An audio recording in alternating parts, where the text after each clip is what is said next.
quality corporate training meets powerful AI. Docebo is the world's first generative AI learning platform. You can customize the learning experience and create content in seconds. Learn more at docebo.com.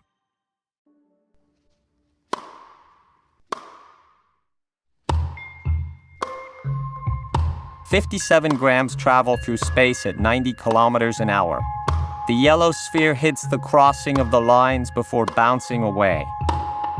Bent over his knees, his hand grasping the racket's handle, Massimo watches the ball fly off from the court. The blood-red circumference of the concert hall drowns out the green rectangle of the playing field. Velvet curtains sway high above the 3 tiers of boxes. Red tapestry is visible under the arches of the gallery, and a rain of red light pours down from the flat, circular headlights under the glass dome, connecting one of the most glorious buildings in South Kensington directly to the sky, in the middle of the beating heart of London. The silence echoes back perfectly. Massimo quietly curses the effect that has petrified his wrist with the straight response. Ace on the second serve. Fortune favors the bold. Almost always. That was the first paragraph of Diavoli, the novel in which I talked about the chicanery by which the lords of high finance control the world. The book was published 10 years ago, and much has changed since then, although many other things never change at all. We still talk about war and Europe. Yesterday, it was the attack of the markets against the euro and the sovereign debts of the old world. Now it's the roaring of artillery and plane strikes in Ukraine. Wars are fought in many different ways. 10 years after the release of Diavoli, I find myself rereading that opening scene.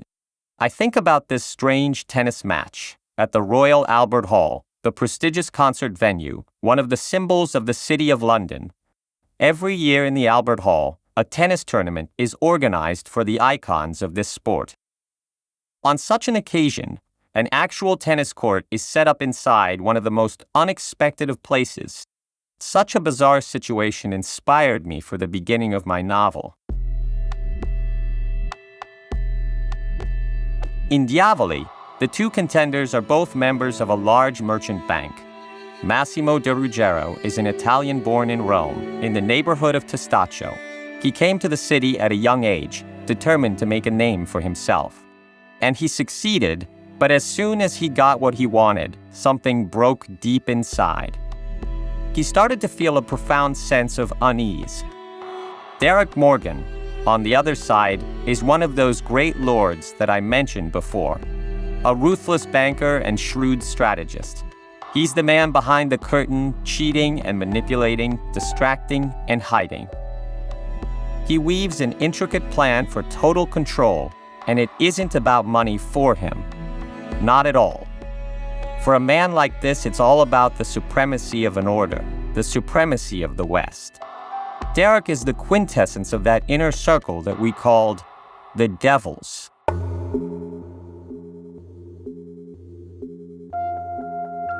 And so, that tennis match at the Royal Albert Hall represents two entirely different ways of playing, of facing the unknown, of understanding finance, and, of course, of understanding life. Two different and opposing ways. Adriano Panatta, the only Italian to ever win the Roland Garros, once brilliantly said, "Tennis was invented by the devil." Because only the devil could come up with such a sport, so unpredictable, where you're alone against your opponent. No match is ever truly over, up until the last set. A diabolical sport conditioned by apparently insignificant yet decisive details. And as the saying goes, the devil is in the details. In tennis, in finance, and in life.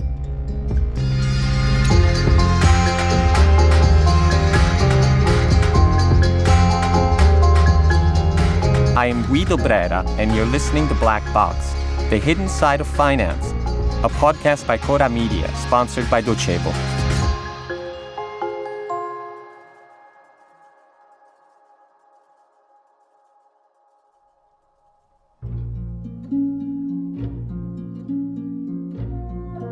sport can often be a perfect metaphor for life. Which is probably why Woody Allen opens with a tennis ball in Match Point, one of his darkest and perhaps best films. In the first few frames, we see the ball go from one side of the court to the other, flying over the net.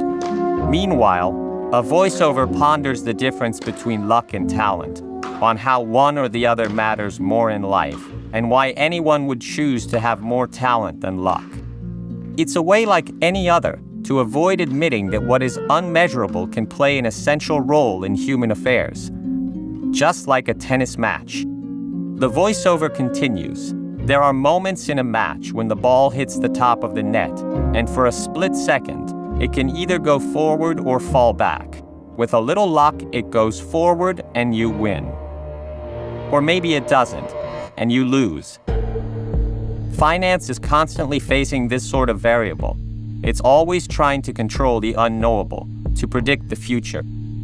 It pushes itself to eliminate the margin of the unmeasurable, by which the ball touches the net and in which, for just an instant, it remains frozen in a frame before falling on one side or the other of the net. But another trait that tennis and finance have in common is that they both lead exponentially to the point of obsession and addiction. It's so very hard to quit. It's almost impossible to stop. Andre Agassi, the long-standing tennis champion, said it best in his autobiography, Open, "I hate tennis. Hate it with all my heart, and still I keep playing, keep hitting all morning and all afternoon, because I have no choice. No matter how much I want to stop, I don't." I've often found that the men who work on markets have precisely this same obsession, this same need to keep on going despite everything. And if tennis is a metaphor for life, then it's inevitably a metaphor for finance as well, seeing that finance impacts all aspects of life directly. There's a profound connection between the trajectories impressed onto a tennis ball and the thousands of variables that determine transactions on the stock exchange.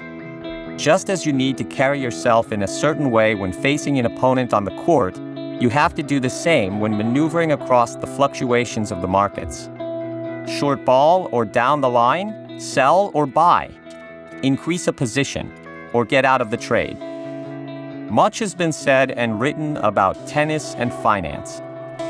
For example, some see a connection in those which are called unforced errors, or points lost due to one's own mistake.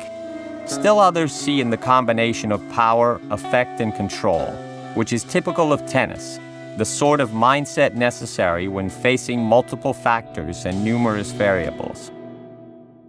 In the past, I've even found myself comparing the Black-Scholes formula, which determines the price of certain derivative instruments on stocks, the so-called options, to the integral calculus used to establish the trajectory of a ball. In any case, the most common element between tennis and finance is undoubtedly the ability to withstand pain.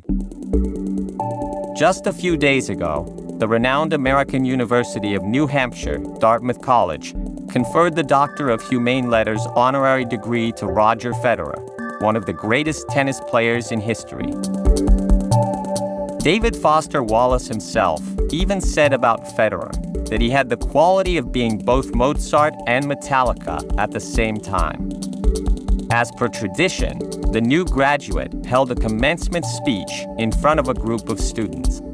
I was there as well, on that rainy morning in Dartmouth, and right from the start, I could tell how important that speech would be.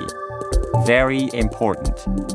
Destined to leave a mark, because inspired by a unique experience and an unparalleled understanding of the human psyche.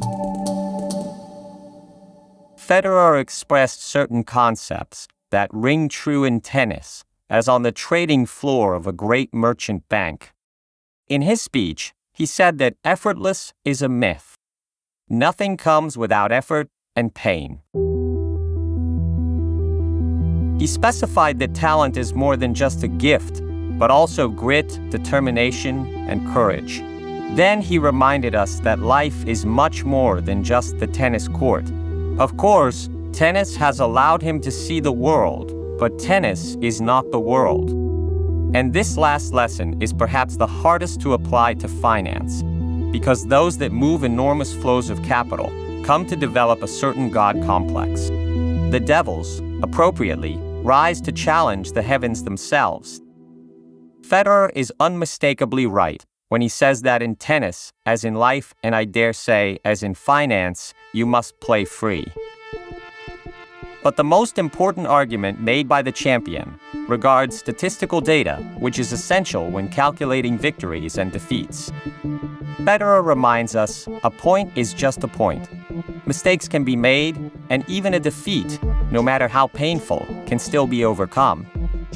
Most importantly, real winners don't necessarily always win. At this point, Federer points out a telling statistic. Despite having won about 80% of his matches, he only gained 54% of points. And this reminded me of a similar statistic regarding Robert Mercer, one of the most important and eccentric fund managers. Mercer claims that he was only correct in 50.75% of his trades. This means around half of his operations, a low statistic, which nonetheless never stopped him from being seen as a winning manager. Just like Federer's low percentage of points didn't stop him from being seen as one of the greatest players of all time. And this is perhaps the most important lesson when it comes to finance, because moving successfully in the market means staying still for long periods of time and then striking when the time is right. It takes just a few important and winning trades to be successful. To say it in the words of another sports champion, the captain of the Roma football team, Agostino Di Bartolomei, penalties need to be kicked hard. Both tennis and finance feed into control mania. Sometimes, I can't help but think that the best moment in the sport is precisely when the ball is still free in the air, before it is hit by the serving player. Before it is influenced by the trajectory, by the calculability, and by the raging desire to determine every variable. As Shakespeare said, the interim is mine, and in that interim, anything is still possible. In that interim, there is no fear of losing, nor yearning to win. The interim is free from results, numbers, and percentages. The interim is free from the devils.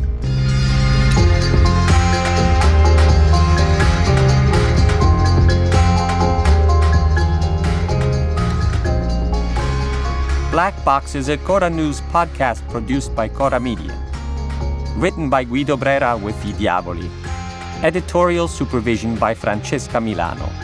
Intro and sound design by Luca Micheli. Editing and post-production by Luca Micheli and Emanuele Moscatelli. Production organization by Alex Peverengo.